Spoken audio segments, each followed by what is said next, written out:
여러분은 일생일대에 고비를 맞거나 절대절명의 위기가 있을 때 어떻게 합니까? 제가 어렸을 때 우리 어머니는 집에 중요한 일이 있으면 항상 새벽에 일어나셔서 물을 떠놓고 정화수를 떠놓고 비는 것을 봤습니다. 초산날은 꼭 떡을 해놓고 뭔가 해야 되고 잘은 모르지만 비는 걸 보았습니다. 사람들은 자신의 바람이 간절하면 그것을 이루고자 하는 마음에서 무언가를 하려고 합니다. 성황당에 가서 뭐를 하든 아니면 정화수를 떠놓고 무엇을 하든 이것이 기독교인이라는 이름 안에서는 하나님 앞에 무언가를 약속하든 자기의 바람이 간절하면 간절할수록 그 소원이 간절함이 꼭 성취되기를 바라는 마음에서 무언가를 하나님 앞에 약속하기도 합니다. 예컨대 하나님, 내가 자식이 없습니다. 내게 자식을 주십시오. 자식을 주시면 내가 이 자식을 반드시 하나님께 드리겠습니다 라고 한다든지, 하나님, 내가 지금 굉장히 어려운 병에 내가 걸려 있습니다. 하나님께서 내게 이 병을 고쳐주시면 내가 죽도록 하나님 앞에 충성하겠습니다 라고 한다든지, 하나님, 내가 이번에 사업을 시작합니다. 하나님께서 내 사업을 흥왕케 해주시면 내가 기필코 아프리카의 교회를 짓겠습니다. 내가 기필코 교회를 하나 한국 땅에 세우겠습니다 라든지, 내가 이번 선거에 국회의원으로 대통령으로 당선이 되면 나는 정말 백성들을 잘 살게 돕겠습니다 라든지, 이런 어떤 자기의 간절한 바람을 이루기 위해서 뭔가를 걸 때도 있습니다. 뿐만 아니라 인간과 인간이 모여서 사는 이 사회라고 하는 공동체 속에서 때로는 내가 아무리 결백을 주장해도, 내가 아무리 진실되게 얘기해도 때로는 사람들이 내 결백을 믿어주지 않을 때가 있습니다. 내 진실을 그대로 받아들여주지 않을 때도 있습니다. 그럴 때 나의 결백이나 진실함을 강조하기 위해서 우리는 종종 이렇게 말하기도 합니다. 내가 하늘에 두고 맹세하는데, 또 어떤 사람들은, 예수를 믿지 않거나 하는 사람들은 내가 내 이름 석자를 두고 맹세하는데, 내가 우리 아버지의 이름을 걸고 맹세하는데, 또는 어떤 사람이 돈을 빌리고 잘 갚지 않았을 때 또 빌려달라고 하면, 너 지난번에도 안 갚았잖아. 그럼 내가 이번에 맹세코 내가 갚을게. 이번 한 번만 도와주라.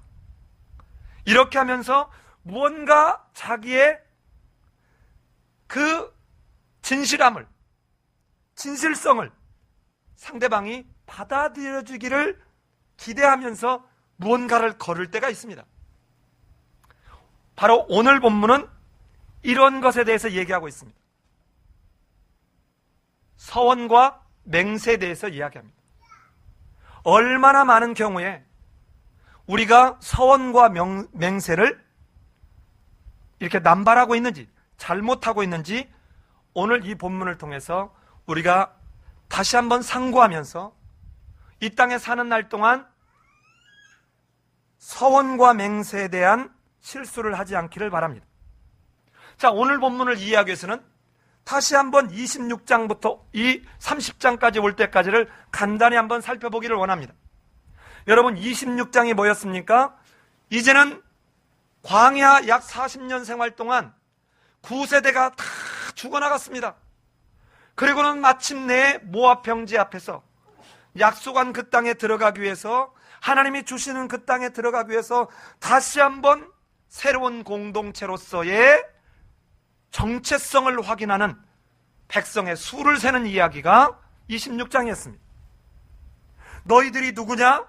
너희를 저 땅에 들어가게 하실 그분이 누구냐? 이걸 잊지 말라는 것입니다. 그리고 난 뒤에 27장에서는 그 약속한 땅을 누가 얻을 수 있게 되는가? 그냥 주어지는 게 아니라는 것입니다. 누가 하나님이 주신 그 땅을 얻게 되느냐? 슬로보앗의 5딸들처럼 목숨을 걸고 하나님의 말씀 앞에 용기를 갖고 자기 앞에 놓여 있는 상황에 직면하는 자, 이 사람이 약속의 땅을 얻을 수 있는 사람들이다 하는 것을 27장에서 보았습니다. 그리고 난 뒤에 지도자를 세웠습니다. 모세의 후계자로 여호수아를 세웠어요. 자, 이렇게 준비를 하고 난 뒤에 이제 이 새로운 공동체, 새로운 지도자를 세운 그들에게 최초로 주신 명령이 28장과 29장이었습니다.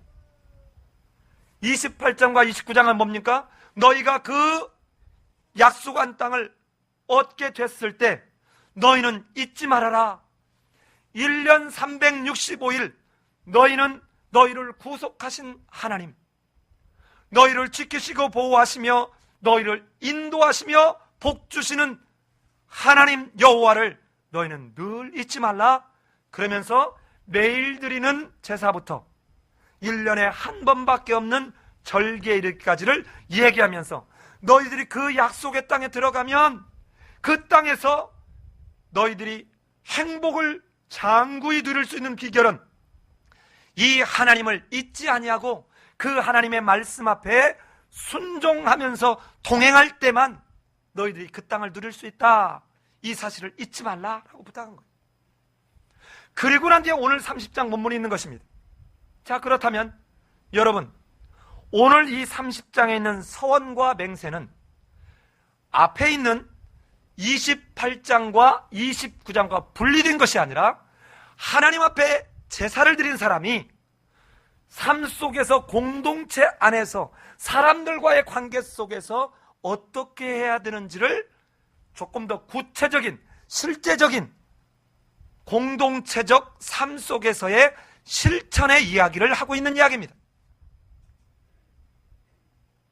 자, 그런데 오늘 본문에 들어갈 때 여러분 조금만 주의 깊게 읽으면 지금까지 읽었던 본문과 다른 걸 발견하게 돼요. 우리 30장 1절을 같이 한번 읽어볼까요? 시작. 이스라엘 자손 지파의 수령들에게 말하여 이르되 여호와의 명령이 이러하니라. 자, 누구에게 지금 모세가 말하고 있어요? 이스라엘 자손 지파의 누구에게요? 수령들에게, 이 말이에요. 자, 12지파의 지휘관들에게 이 말입니다. 대표들에게 이 말이에요. 자, 그런데 이 30장은 한결같이 나오는 말이 뭐냐면 서원이나 서약이나 맹세라는 이야기입니다. 여러분, 대체로 부흥회를 가면 이렇게 서원하는 사람들이 많죠. 부흥 강사들이 와가지고 막 해놓고는 여기서 선교사로 나갈 사람들 일어나십시오 하고는 해놓고, 또 이제 예배당을 지으려고 하면 부흥 강사 데려다가 자, 여러분 하나님의 성전을 짓는데 힘써서 하십시오. 째찌하게 하면 안 돼요. 자, 서원하십시오. 그리고 이제 특히 남편이 신앙생활을 안 하는데 아내만 신앙생활을 하는 그런 경우에 막 하니까 옆 사람 눈치도 봐지고, 근데 우리는 전세 5천만 원에 남편 월급 한 달에 한 300만 원밖에 못 벌어. 그러는데 옆에 사람이 얼마 쓰는지 모르니까 왠지 힘써서 하라니까, 그래야 복을 받는다고 하니까 그저 전세금에 해당하는 돈이나 그것의 한 반 정도, 한 3천만 원이나 2천만 원을 딱 헌금을 했어요. 그런 건 집에 와갖고는 아이고 내가 미쳤지, 내가 미쳤어 하고는 가슴을 치면서 남편한테 말도 못하고. 근데 또 이렇게 할 때 꼭 부흥 강사가 뒤에 한 말 붙이죠. 뭐라고 붙이죠? 하나님 앞에 약속해놓고 안 지키면 벌 받습니다. 여러분, 이런 말에 이런 기독교 사기꾼들에게 넘어갈 필요가 없어요. 특별히 믿지 않는 남편하고 상의되지 않은 큰 헌금을 작정하는 것은 전혀 성경에서 원하는 원리가 아닙니다. 자, 그런데 오늘 이 본문은 얼마나 중요했으면 서원하다는 말을 히브리 원어로 나다르라고 합니다. 나다르. 근데 이 나다르라고 하는 단어가 구약 성경 전체에서 91번이 나와요. 몇 번이 나온다고요? 91번이 나오는데 민수기에서만 몇 번이 나오느냐? 27번이 나옵니다. 무려 30% 정도 나오죠. 그러면 적게 나와요? 많이 나와요? 엄청 많이 나오죠. 구약의 39권 중에 39%가 어디에 나온다고? 아니 30%가 어디 나온다고요? 민수기에 나오는데 30장 한 장에서만 무려 16번이 나와요. 그러면 성경 전체에서 서원에 대해서 보려면 어디를 가면 돼요? 민수기 30장을 가면 된다 이 말입니다.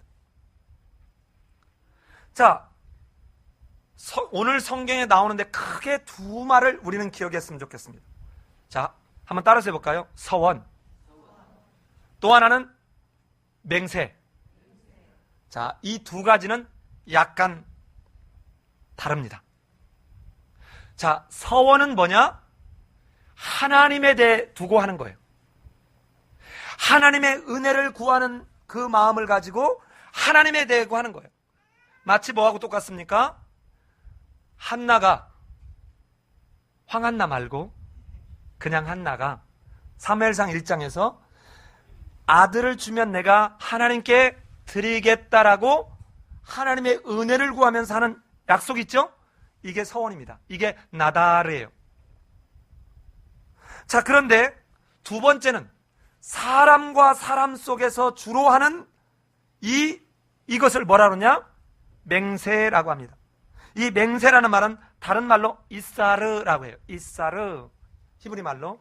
여러분 히브리 말을 꼭 외울 필요는 없지만 어쨌든 오늘 본문에도 이렇게 구분돼서 나옵니다. 무려 이사르라는 말이 아까 나다르라고 하는 하나님에 대해서 서원하는 이런 것은 16번이 나오는데 맹세라는 말은 몇 번이 나오느냐? 무려 22번이나 등장을 해요. 자, 이것만큼 오늘 본문은 이제는 서원과 맹세에 대해서 이야기하고 있다는 것입니다. 자, 그러면 다시 한번 이 부분을 설명해 보면 서원은 하나님의 은혜를 기대하며 하나님을 기쁘게 하기 위해서 무언가를 인간편에서 시도하는 것입니다. 이것이 바로 아까 말한 나다르라는 얘기예요. 예컨대 자기 자신을 드리겠다든지 자기 자녀를 드리겠다든지 또는 자기의 소유를 드리겠다든지 이런 것들이 다 하나님에 대해서 하는 것입니다. 맹세라고 하는 말은 상대방을 신뢰하고 상대방이 나를 더 믿어주기를 기대하면서 하는 공동체 안에서의 약속, 이것을 갖다가 맹세라고 얘기합니다. 자, 이 두 가지의 특징은 하나님을 향한, 인간을 향한 둘 다가 강제적인 것이 아니라 다 자발적이라는 거예요. 누가 너 내게 서원해라 이게 아니라 다 뭐 하라고요? 자발적으로 해야 된다는 거예요. 아주 자원해서 해야 된다는 거예요. 늘 여러분 성경적 원리는 강제가 아니었습니다. 성막을 지을 때 필요한 물건을 모세가 가져와라 라고 할 때도 어떻게 합니까? 즐거운 마음으로 자원하는 자, 마음에서 감동하는 자.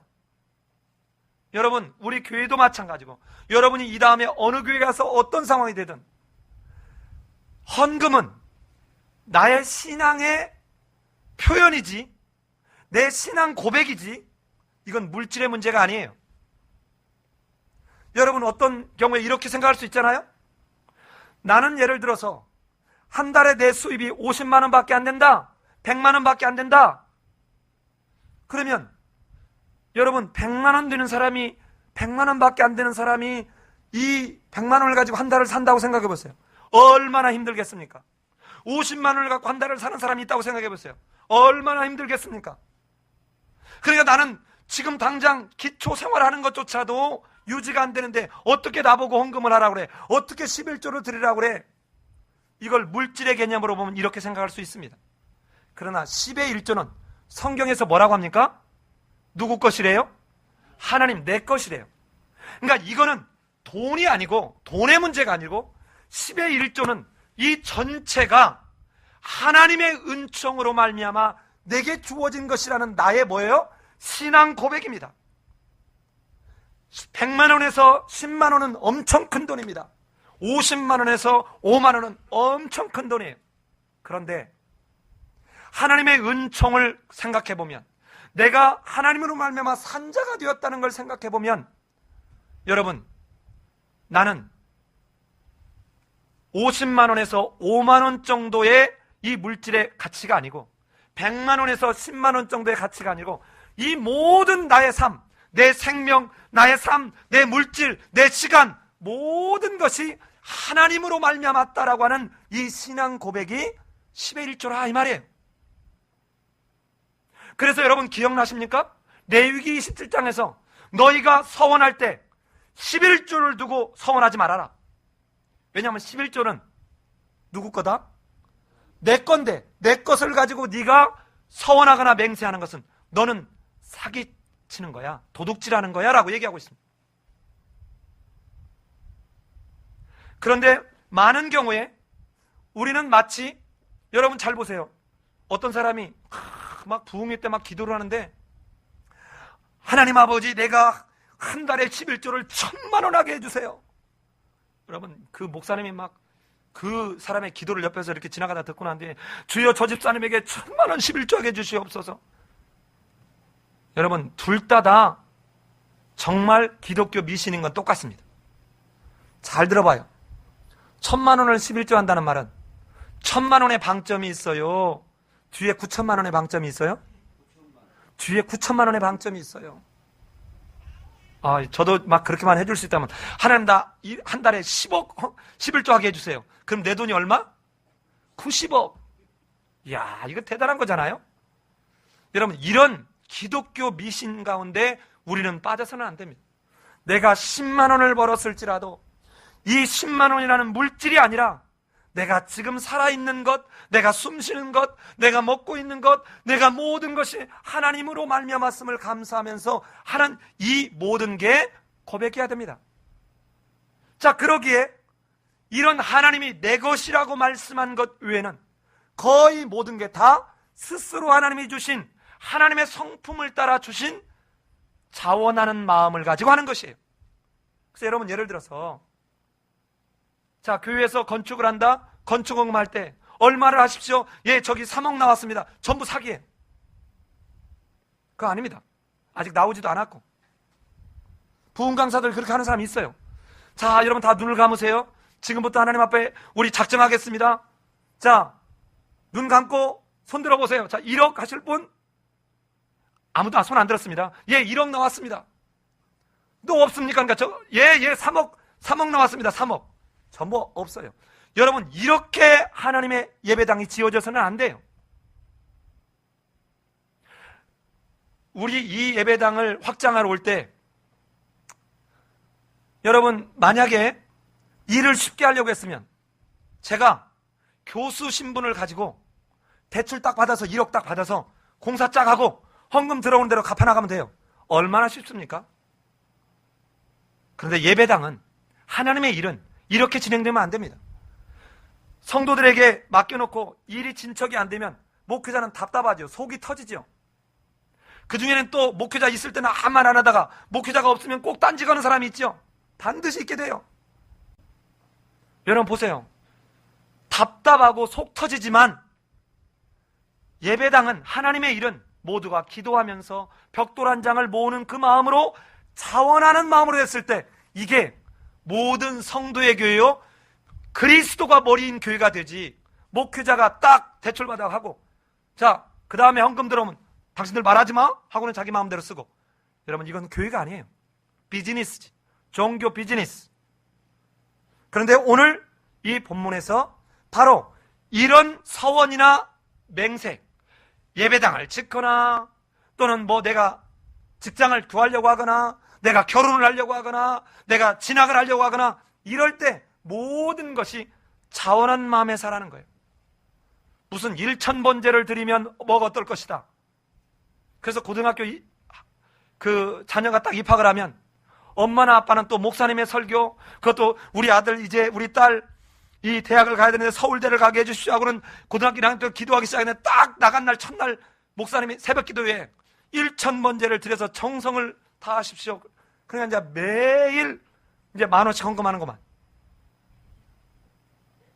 여러분, 성경에는 그런 말 없습니다. 1,000번제라는 열왕기상에 나오는 말은 1,000마리의 양을 한 번에 드렸다. 그러니까 아주 장엄하고 웅대하고 큰 제사를 드렸다 이 말이지 1,000번에 걸쳐서 했다 이 말이 아니에요. 이 두 가지의 공통점을 우리는 놓쳐서는 안 됩니다. 강제적인 것이 아니라는 것입니다. 그럼에도 불구하고 두 가지는 또 다른 공통점이 있다는 거예요. 이 서원이나 맹세의 특징은 종교적이라는 것입니다. 잘 보세요. 하나님에게 우리가 무언가를 두고 서원하는 나다르도 하나님을 두고 하는 것이고, 인간 속에서 공동체 안에서 뭔가를 약속하고 하는 것도 하나님이 보고 있음을 전제하는 속에서 약속하는 거예요. 그러기에 두 가지는 또 다른 공통점이 뭐냐면 종교적이라는 것입니다. 그러니까 서원이나 맹세는 오늘 2절에 이 30장 전체에서 말하는 결론이 사실은 들어있어요. 우리 2절을 같이 한번 읽어볼까요? 2절을 시작. 여호와께 서원하였거나 결심하고 서약하였으면 깨뜨리지 말고 그가 입으로 말한 대로 다 이행할 것이니라. 여러분, 대전제는 이것입니다. 서원하였거나 맹세한 것은 여호와 앞에서 행하라는 거예요. 이 말은 잘 들으셔야 됩니다. 이 말은 서원을 하지 말라 이 말이 아니라 서원을 함부로 하지 말라 이 말이에요. 무책임하게 하지 말라. 우리 불과 얼마 전에 지난주에 마태복음 23장 화 있을진저 하면서 바리새인과 서기관들을 예로 들어서 무리와 제자들에게 얘기할 때 이들이 뭐 했습니까? 맹세해놓고 난 뒤에 빠져나갈 구멍 다 만들었다 그랬죠. 자, 예를 들어서 성전에 금으로 두고 맹세했거든 지킬 것이지만 성전을 두고 맹세하면 안 지켜도 된다 하고는 빠져나갈 구멍을 다 만든 거예요. 잘 보세요. 누가 하나님 됐어요? 서기관과 바리새인들이 하나님이 되어버린 것입니다. 근데 오늘 대전제는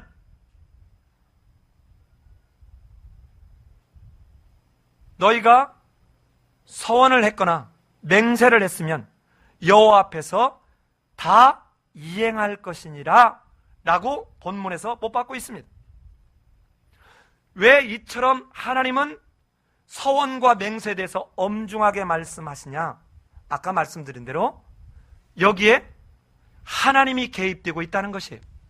이 서원을 해놓고는 또는 서약을 해놓고는 맹세를 해놓고는 지키지 않으면 곧 어떤 일이 벌어지느냐? 하나님을 무시하고 경시하는 일이 되기 때문에 이행하라 이 말입니다.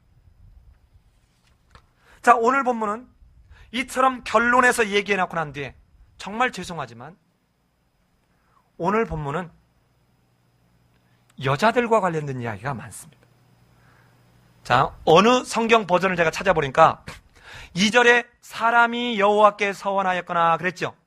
이때 히브리어 원어가 뭐냐면 이슈예요. 여자는 뭐냐? 이슈합니다. 자, 여러분, 남자를 하나님의 형상대로 짓고 난 뒤에 남자의 갈빗대를 뽑아서 여자를 만들었어요. 그러면 뭐라고 성경에서 얘기합니까? 창세기에서 남자에게서 나왔으니 여자라리라. 승연, 이상하지 않아? 남자에서 나왔는데 왜 여자지요? 좀 이상하잖아요? 연관성이 없잖아요? 그런데 히브리 말로는 너무 연관성이 많아요. 히브리 말로는 점을 남자는 오른쪽에 찍었고 여자는 왼쪽에 찍었어요. 그래서 남자는 이씨고 여자는 이슈야. 점을 이쪽에 찍냐 이쪽에 찍냐의 차이예요. 그러니까 이쪽에 찍은 남자와 이쪽에 찍은 여자는 글자가 똑같아. 그러니까 이슈에서 나왔으니 이슈야라는 말이 연관성이 있어요. 근데 이것을 우리말로 볼 때는 남자에게서 나왔으니 여자라리라? 왜 그렇지? 연관성이 잘 안 돼요. 그런데 이거를 이씨로 번역을 해서 남자에 대한 걸로 2절을 주어를 남자로 번역한 책도 있어요. 그런데 이는 본문을 정확히 이해하지 못한 것입니다. 우리 30장 16절을 가봅시다. 우리 30장 16절을 같이 한번 읽어보십시다. 시작. 이는 여호와께서 모세에게 명령하신 규례니라. 남편이 아내에게 아버지가 자비 있는. 자, 그러면 오늘 본문이 남자와 관련된 겁니까? 여자와 관련된 겁니까? 주로 여자와 관련된 거예요. 그러니까 앞에 27장에서 슬로보앗의 딸들의 이야기와 연결시켜서 뭔가를 말하려고 하는 것 같아요. 동시에 제가 묵상할 때는 여러분, 인류의 최초로 죄가 들어온 게 누구로 인해서 들어왔죠? 여자로 인해서 들어왔어요. 여러분, 정말 저는 여자를 사랑합니다. 우리 어머니 여자고요. 우리 두 누나도 물론 여자고, 제가 이 세상에서 가장 사랑하는 아내도 물론 여자입니다. 여자를 진짜 제가 존경하는 것은 저는 골 1000번을 다시 태어나도 깨구리 한 마리도 못 낳아요. 근데 여자는 하나님의 창조사에게 직접 몸으로 생명을 잉태하고 낳는, 그래서 저는 여자를 존경합니다만 여자의 가장 큰 문제는 입으로 봉사한다는 거예요. 여러분, 왜 다윗이 그렇게 어려움에 처합니까? 사울이 죽인 자는 천천히요, 다윗이 죽인 자는 만만이로다. 여러분, 민수기 오면서 이 말이 얼마나 위험한 것이고 말이 얼마나 또한 반대로 능력이 있는 것인지를 우리는 여실히 민수기 11장부터 처절하게 확인했습니다. 그런데 이 말로 봉사하는 게 주로 누구냐? 안타깝게도 자매들이라는 것입니다. 자, 그러면서 오늘 본문은 크게 5가지 정도를 얘기하고 있습니다. 자, 5가지를 얘기하는데 2절이 모든 것의 결론, 개요예요. 사람이 여호와께 서원하였거나 결심하고 서약하였으면 깨뜨리지 말고 그가 입으로 말한 대로 다 이행할 것이다. 남자나 여자나 할 것 없습니다. 모두가. 이걸 남자라고만 보면 곤란해요. 모두가 다. 그런데 여자에 대해서 이제 얘기를 하는데 여자에 대해서 4가지를 얘기해요. 근데 간단해요. 첫 번째, 결혼하기 전에 여자. 자, 출가하기 전에 여자가 내가 하나님이 이렇게 해주시면 내가 이렇게 하나님 앞에 나를 드리겠습니다 라고 서원했으면 이 서원한 걸 아버지가 듣고 너는 부질없는 짓 했다, 그 서원 무효, 이렇게 말하면 이 서원은 더 이상 문제가 없을 뿐만 아니라 이 서원으로 인해서 여자가 어떠한 대가를 지불하지 않아도 된다, 하나님께서 사하실 것이다 하는 거예요. 여러분, 엄청나지 않아요? 지금 하나님의 권위를 누구에게 주고 있습니까? 아버지에게 주고 있어요. 예준, 승현, 승민, 집에서 엄마 아빠는 하나님의 권한을 물려받은 분들이에요. 엄마 아빠가 완전하고 엄마 아빠가 정말 나보다 항상 옳아서가 아니라 하나님이 세우신 집의 가장이기 때문에 그 엄마 아빠 순종하라는 거예요. 그런데 지금 하나님이 벌을 주고 하나님이 징벌할 수 있는 이 권한을, 사는 권세를 지금 누구에게 주고 있어요? 아버지에게 주고 있어요. 그래서 그 아이들이 정말 훌륭하게 되는데 여러분, 어려서부터 뭐를 키워야 되냐면 한번 실험해 보세요. 제 말이 맞는지 안 맞는지. 엄마 아빠가 얘기하면 일단 내 엄마, 내 아빠 이렇게 하도록 여러분 훈련시켜봐요. 그리고 난 뒤에 자기 생각이 다르면 내 엄마하고 난 뒤에 몇 시간 지나고 난 뒤에 그런데 엄마, 그런데 아빠, 아까 제가 말씀하신 거 생각해 보니까 이렇게 하면 안 될까요? 하고 1시간이든 2시간이든 또는 4시간이든 하루든 지나고 난 뒤에 자기 의견을 얘기하는 거예요. 여러분, 이것이 가정에서 훈련이 되어지면 이 다음에 직장에 가서도 상사가 얘기를 했는데 상사의 말이 엉터리야. 근데 거기다 대고 아이고 부장님 이거 말도 안 되는 소리 이러면 그놈을 이쁘게 보겠습니까? 근데 딱 듣고 난 뒤에 하루가 지난 뒤에 또는 이틀이 지난 뒤에 커피를 한 잔 마시면서 부장님 어제 말씀 듣고 제가 집에 가 생각해 봤는데 그 말씀도 정말 괜찮은데 이렇게 하면 어떨까라고 한번 얘기를 한다고 생각해 보세요. 그 부장이 이 사람의 사려 깊음을 보고 이 사람을 중용하지 않겠습니까? 성경적 원리 속에서는 지금 이야기하고 있는 거예요. 그런데 오늘날 가정은 어떻게 해요? 그저 학원 열심히 가고 그저 성적 잘 나오면 입이 귀에가 걸리고 다른 건 어떻게도 괜찮아. 엄마한테 야자를 하건 엄마가 무슨 얘기하면 대들든 그저 그래 너 좋은 대학교만 가면 돼. 이게 과연 복일까요?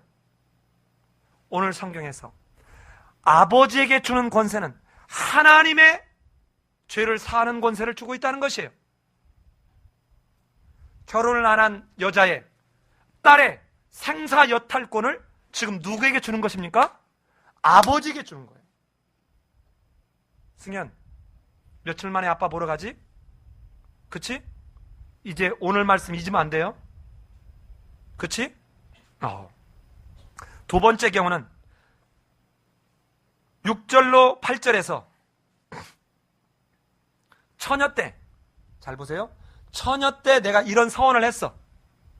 그리고는 그 서원을 그대로 가지고 다른 남자하고 결혼을 했어요.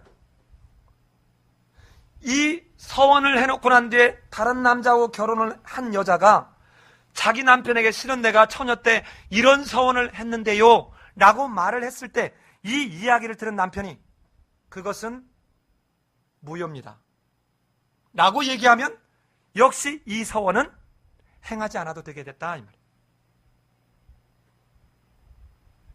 그러면 아내들에게 남편은 누구와 같은 존재예요? 하나님과 같은 존재예요. 여자의 머리는 누굽니까? 남자예요. 여러분 이걸 오해하시면 안 됩니다. 저는 지금 남자 우월주의를 말하려고 하는 게 아니에요. 하나님의 창조 질서는, 하나님의 통치 원리는 분명히 남편을 통해서 아내로 이어지고 있습니다.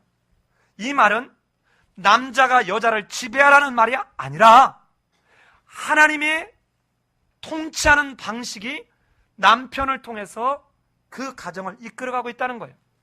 그런데 이 말을 마치 지배관계로 보는 순간 남자들이 이걸 이렇게 이용하는 남자들이 있어요.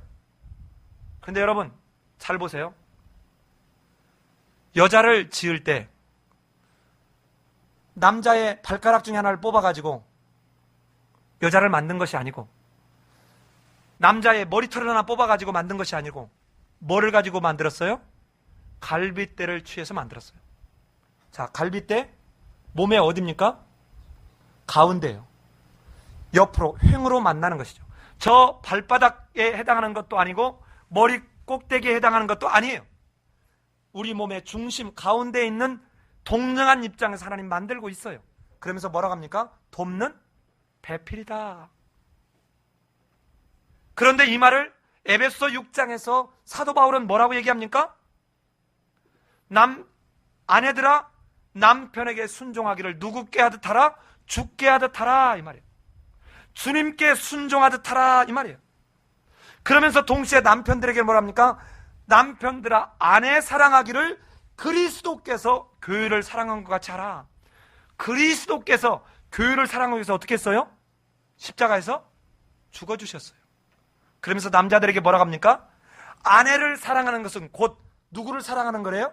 자기 자신을 사랑하는 거래요. 이 말을 잘 보면 이쪽에서는 순종이라고 표현을 했고 이쪽에서는 사랑이라고 표현을 했지만 실은 같은 내용입니다. 그러게 이건 지배관계가 아니에요. 통치의 논리적 원리입니다. 그러게 여자가 아무 이렇게 진중함 없이 가볍게 처녀 때 그냥 약속해버린 이 내용을 남편을 통해서 정리할 수 있는 그런 하나님의 은총의 방편을 주고 있는 것입니다. 자, 그런가 하면 네 번째는 과부나 이혼당한 여자는 어떻게 해야 되느냐? 9절에 나와 있습니다. 자, 우리 9절을 같이 한번 읽어볼까요? 9절을 시작.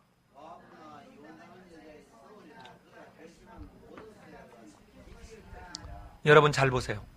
과부나 이혼당한 여자는 자기의 머리 대신 자기를 통치하는 자가 하나님의 대리자가 없기 때문에 바로 누가 대리자가 되는 거예요? 하나님이 통치자가 되는 거예요. 그러기에 과부나 이혼한 여자는 서원한 것 어떻게 해야 된다고요? 반드시 이행해야 돼요. 여러분, 죄송하지만 이것은 내 형편과 처지와 아무 상관이 없습니다. 그래서 성경 뒤에 가보면 이 선지서 앞으로 두고두고 읽을 때 너희는 서원을 갚으라는 거예요. 어떤 사람들은 마음이 급하니까 만약에 저 나라를 바벨론을 쫓아주면, 아수르를 쫓아주면 내 자식을 드리겠습니다라고 약속했던 그들에게 너희 서원을 갚으라. 너희 서원을 갚으라. 하나님은 그들에게 말하고 있어요. 너희 서원을 갚으라는 거예요. 그런데 오늘 본문에서 과부나 이혼한 여자는 하나님이 직접 통치자가 되셨기 때문에 이행할지니라 그래요. 여러분 생각해봐요. 내가 한 말을 그대로 이행해야 될 상황이면 쉽게, 가볍게, 경솔하게 서원하거나 맹세하면 안 되겠죠. 마지막 네 번째입니다.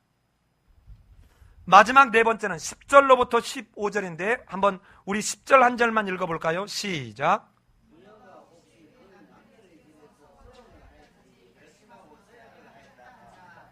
자, 여러분, 이 번역을 이렇게 해놓으니까 부녀하면 누가 돼요? 어떻게 돼요?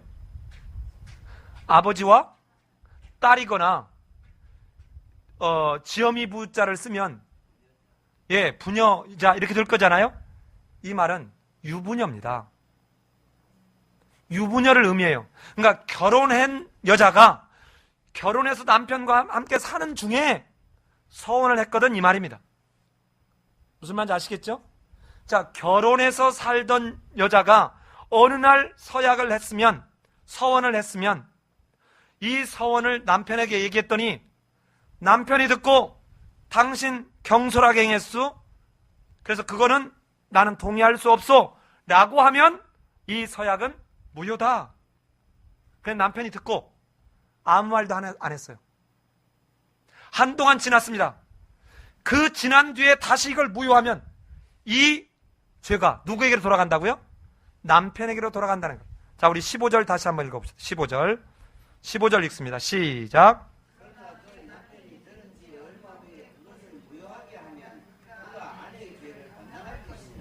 예.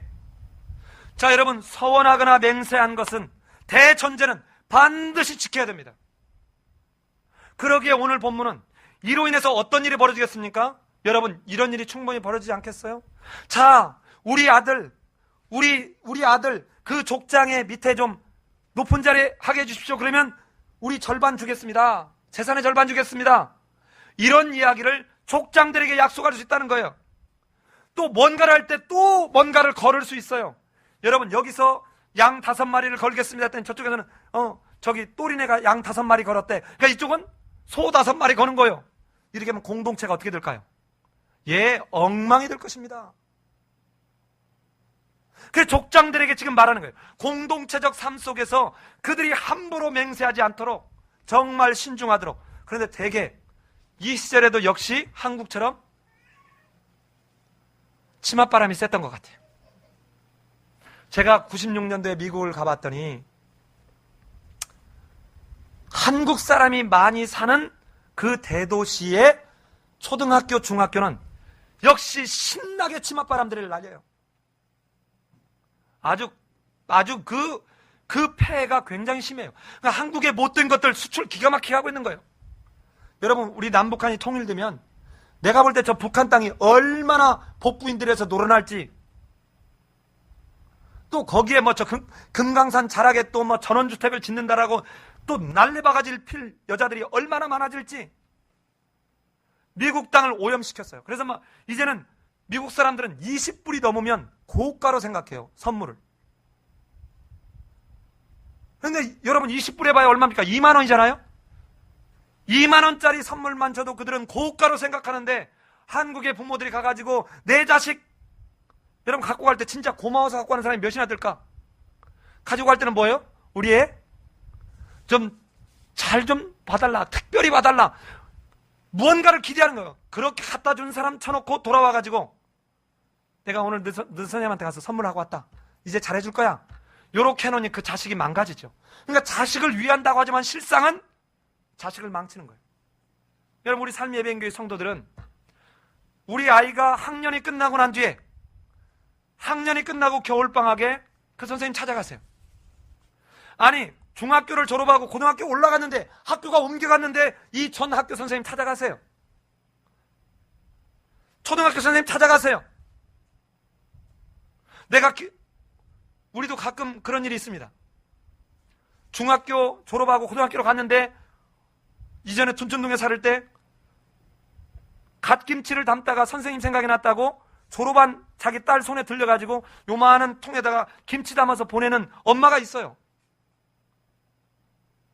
여러분, 이건 저는 받으라고 합니다. 학기 중에 주는 것은 받지 말라고 그러고, 이건 받되 절대로 빈손으로 보내지 마라. 그쪽에서 이렇게 뭐를 했으면 이쪽에서 케이크라도 사서 보내고. 여러분, 진짜 이렇게 하냐 그 말이에요. 우리가 뭔가 세상과 다르게 해야 되지 않겠습니까? 하나님을 믿는 사람들이 세상에 뭔가 참신한 신선한 뭔가를 보여줘야 되지 않겠어요? 그런데 우리들은 보통 어떻게 합니까? 그냥 자녀들을 위해서 뭔가를 가지고 가요. 선생님에게 뭔가를 가지고 갑니다. 그리고 선생님들은 또 이걸 요구하는 스님들도 있어요. 누군가는 끊기 시작해야죠. 생활기록부에다 좋게 안 써주는 그 피해를 당할 수도 있지만, 그러나 누군가는 끊기 시작해야 되는데, 이 누군가가 누구여야 되느냐?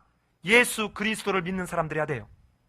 예수 그리스도는 예루살렘, 그 당시에 경제, 문화, 정치, 종교 모든 것의 중심지인 예루살렘을 뭐하러 올라갔어요? 죽으러 올라갔어요. 죽으러 올라갔다고요. 오늘 이 본문에서 서원이나 맹세를 얼마나 신중하게 다뤄야 될지를 말하고 있습니다. 공동체를 지키기 위해서, 공동체의 질서를 지키기 위해서. 그런데 여러분, 가슴을 치고 통곡해야 될 일이지만, 오늘날 적지 않은 교회들이 장로를 세우기 전에 얼마나 헌금을 많이 하느냐? 이번에 주차장 땅을 사야 되는데 한 장로당 5천만 원씩 1억씩 헌금해야 되는데 이걸 할 수 있는 능력이 있냐 없냐? 권사를 세우고 명예권사를 세우는데 이 사람이 헌금을 하느냐 안 하느냐를 가지고 지금 직분을 주고 있는 꼴이니, 이게 바로 민수기 30장을 정면으로 범하고 있는 장면입니다. 너무나 무섭지 않습니까? 여러분, 공동체가 유지되기 위해서는 얼만큼 우리가 오늘 이 서원도 뭘로 합니까? 말로 하고 있습니다. 지금 말로. 오늘 이 본문은 실은 레위기 27장에서 이미 한 번 앞에서 나왔습니다. 레위기 26장에 뭐였습니까? 하나님이 자주적으로 백성들을 향해서 약속하는 내용이 26장의 복이에요. 복. 너희가 이렇게 내 율례와 규례와 법도를 잘 지키면 내가 너희들을 이렇게 복 주겠다. 하나님이 자주적으로, 백성들이 요구하지 않았는데도 하나님이 자주적으로 약속한 거예요. 그리고 난 뒤에 27장에서 너희가 만약에 자발적으로 내게 서원을 하려면, 안 해도 되는데 하려면 이렇게 해라 하는 거예요. 오늘 본문은 이것을 더 구체적으로 얘기해 놓고 있는 것입니다. 너희가 서원하거나 맹세하려면 이렇게 하라. 오늘 이 본문이 있기 전에 레위기 19장에서도 이렇게 얘기합니다. 너희는 내 이름으로 거짓 맹세함으로 내 하나님의 이름을 욕되게 하지 말라. 나는 여호와니라. 여러분, 거짓 맹세는 곧 하나님을 욕되게 하는 거예요. 내가 어떤 사람에 두고 맹세한다는 말을 할 때 이걸 지키지 않으면 곧 하나님을 욕되게 하는 것이라 이 말입니다. 그러기에 서원과 맹세의 공통점은 하나님을 두고 하는 거라는 거예요. 그런가 하면 이 뒤에 하게 될 신명기 23장에 가면 23장 21절에서 이렇게 말합니다. 내 하나님 여호와께 서원하거든 갚기를 더디하지 말라. 내 하나님 여호와께서 반드시 그것을 내게 요구하시리니 더디면 그것이 내게 죄가 될 것이다. 만약에 하나님이 강제로 너네게 서원해라 라고 했으면 이거는 하나님의 책임이 되지만 자기가 스스로 자발적으로 자원해서 한 것이라면 이제는 이 서원과 맹세를 얼마나 조심해야 될지 우리는 놓쳐서는 안 될 일입니다. 이제 오늘 말씀을 마무리하겠습니다. 이게 예수님이, 말씀이신 예수님이 이 땅에 오셔서는 뭐라고 얘기합니까? 너희는 도무지 맹세하래요? 하지 말래요? 하지 말래요. 하늘로도 하지 마라. 거기는 하나님의 보좌이며 땅으로도 하지 말라. 거기는 하나님의 발등상임이라. 어디다 두고도 맹세하지 말래요. 왜 이렇게 합니까? 잘 보세요. 여러분, 맹세는 이미 비진실성을 전제하고 있어요. 상대방을 못 믿고 있어요. 이 말은, 상대방을 못 믿고 있다는 이 말은 한 번 더 가보면 하나님이 보고 계시고 듣고 계시고 감찰하고 계심을 믿지 않는 사람이 하는 짓이에요. 이미 맹세하는 그 자체가 하나님이 살아계신 하나님인 것을 이미 경시하고 있다 이 말입니다. 그러게 너희는 도무지 맹세하지 마라. 이제 예수 그리스도, 온전한 구원을 이루신 예수 그리스도를 믿는 우리는 맹세하지 않습니다. 그저 하나님의 말씀대로 순종할 따름이에요. 마치 내 안에서 맹세하는 그 마음으로, 이미 하나님이 내 곁에서 보고 계시는 그 마음으로 내가 옆에서 말하는 거예요. 내가 하는 말을 다 듣고 계시는 걸로 늘 나는 옆에 있는 사람하고 얘기하는 거예요. 그런데도 우리는 뭐 합니까? 이거요, 어제까지 8만 원에 팔았거든요. 어제도 7만 원에 팔았어. 근데 내가 특별히 7만 원 받을게요. 그럼 이 사람은 얼마예요? 어때요? 10,000원 싸게 샀구나 하고 감격을 가지고 하겠죠. 심지어는 백화점들도 이지돼요. 30% 세일하면서 10만 원짜리 13만 원을 올려놓고는 30% 세일 딱 3만 원 깎아서 해준다. 이 짓들 하고 있다고요. 여러분 잘 보세요. 맹세 안 해도 하나님 옆에서 보고 계시고 듣고 계시다면 이게 얼마나 무서운 일인지 알 거지 않습니까? 근데 우리는 너무도 자연스럽게 이렇게 할 때가 있다는 거예요. 예수님은 너희는 도무지 맹세하지 말고 도무지 거짓 맹세하지 말라. 이것이 너희에게는 이제는 어떻게 취소할 수 없는, 서기관들이나 바리새인들처럼 싹 자기 빠져나갈 구멍 만들어가지고 성전의 금으로 맹세한 건 지키되 성전을 두고 맹세한 건 안 해도 된다. 그런가 하면 부모에게 잘 공경하려고 부모를 공경하는 게 물질적으로 경제적으로 봉양할 의무가 자식들에게 있는데 부모에게 주는 게 아까워. 그러니까 어떻게 하느냐? 고르반 하면 돼요. 여러분 한번 써먹어 볼래요? 시아버지, 시어머니, 친정어머니, 친정아버지, 또 장인, 장모에게 가서 내가 이렇게 용돈을 드리고 해야 되는데 고르반 하면 된다니까요. 이 고르반이라는 말이 하나님께 드려진 것 이 말이에요. 이거는 하나님께 내가 어머니 아버지한테, 시어머니 시아버지한테, 장인 장모님한테 이거 드려야 되는데 하나님께 드리겠습니다. 그러니까 어머니 아버지가 말을 못해. 왜? 하나님을 경외하는 아들의, 며느리의 저렇게 신실한 믿음이니까 존중하는 거예요. 근데 나중에 알고 봤더니 하나님께 드려 안 드려? 안 드려. 주기 싫은 거야. 자기 욕심 채우는 거예요. 이게 다 뭐예요? 거짓 맹세예요. 전부 하나님의 이름을 욕되게 하는 것들입니다.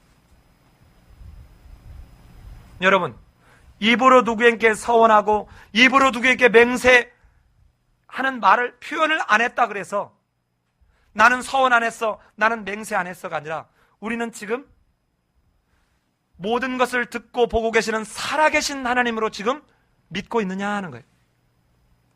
수련회 가기 전에 미국의 유명한 목사님들 중에 폴 오시오 목사, 존 메가더 목사, 존 파이퍼 목사, 윌커슨 목사님들의 설교를 몇 편을 쭉 들을 기회가 있었습니다. 어떤 분은 강대상에 올라와서 설교를 하다가 너무 마음이 아파서 설교를 마무리하지 못하고 울다가 강대상을 내려가요. 도무지 이분들의 공통적인 또 다른 분은 제가 이름을 기억을 못하겠는데 그분들의 공통적인 설교의 내용이 뭐냐? 우리 미국 땅에 하나님을 두려워함이 없어졌다는 거예요. 하나님이 살아계신 하나님이라는 걸 믿는다면 이들이 이렇게 하겠느냐는 거예요. 모두가 다 생명력이 없는 대형교회로만 몰려가고 있다는 거예요. 저들은 사람들의 귀에 듣기 좋은 말만 하고 있다는 거예요. 하나님의 말씀을 제대로 전하고 있지 않다는 거예요. 그래서 그 중에 폴 로시어 목사는 대담 프로에 나와서 조엘 오스틴 같은 사람을 쫓아가서는 안 된다라고 실명을 들어서 얘기하고 있습니다. 오늘날 제가 여러분 저 대전의 어떤 목사, 저 여의도의 어떤 목사, 저 면목동의 어떤 목사 따라가면 안 됩니다, 이 말하면 저는 당장에 명예훼손으로 감옥에 갈 거예요. 제가 비겁해서 말을 못하지. 여러분, 어느 교회냐, 누구냐, 이게 아니라 지금 하나님의 살아계신 하나님이고 그분이 하시는 말씀은 살아있고 운동력이 있는 생명의 말씀이라는 걸 믿냐는 거예요. 그렇다면 하나님의 말씀을 들을 때 두려움이 있어야 돼요. 그래서 사람들은 이쪽 귀로 듣고 이쪽 귀로 빼내든가 아니면 귓전만 때리다 가든가, 그러니까 두려움이 없어요. 전부 자기들이 필요한 걸 핀센트로 뽑아가지고 필요한 것들만 내가 이렇게 추려서 듣는 거예요. 예수님은 사도 바울을 통해서 무슨 말씀합니까? 너희는 무슨 일을 하든지 사람에게 보이려고 눈가림만 하듯 하지 말고 두려운 마음을 갖고 죽게 하듯 하라. 죽게 하듯 하라. 이 말은 예수님이 지금 내 앞에 앉아 계신다고 생각하고 해라, 이 말이에요. 내가 누구하고 얘기를 하는데 이 내 말을 지금 예수님이 듣고 계신다라고 생각하고 해라, 이 말이에요. 자, 남편이 술을 먹고 술집에 돌아다니다가 내 아내가 옆에 있다라면 술집 여자한테 못된 짓 하겠습니까? 사람에게도 이렇게 못할 텐데 하나님이 이걸 보고 있다는데 어떻게 가서 그렇게 할 수 있냐, 이 말이에요. 사랑하는 여러분, 사람을 바라보지 말고 하나님 보세요. 그 하나님은 히브리서 4장 12절 13절에서 여러분, 이제는 하나님의 말씀은 살았고 운동력이 있어서 좌우의 날선 어떤 것보다 예래서 혼과 영과 및 관절과 골수를 찔러 쪼개고 남음이 있는데 우리의 마음과 생각을 감찰해서 그 앞에서 드러나지 않을 것이 없다는 거예요. 그런데 마지막에 이렇게 말씀합니다. 하나님께서 결산하는 그날에, 결산이 뭡니까? 한 달 일하고 난 뒤에 그 돈 버는 거 결산하는 거예요. 통계내는 거예요. 이 결산하는 그날에 하나님이 다 우리가 벌거벗고 그 앞에 서는 것처럼 다 하나님이 결산하시겠다는 거예요. 우리 삶의 변교회 성도들은 늘 그 하나님, 그 예수님과 함께 걷는, 동행하는 성도님들이 되시기를 예수님의 이름으로 기도합니다. 같이 한번 기도하겠습니다.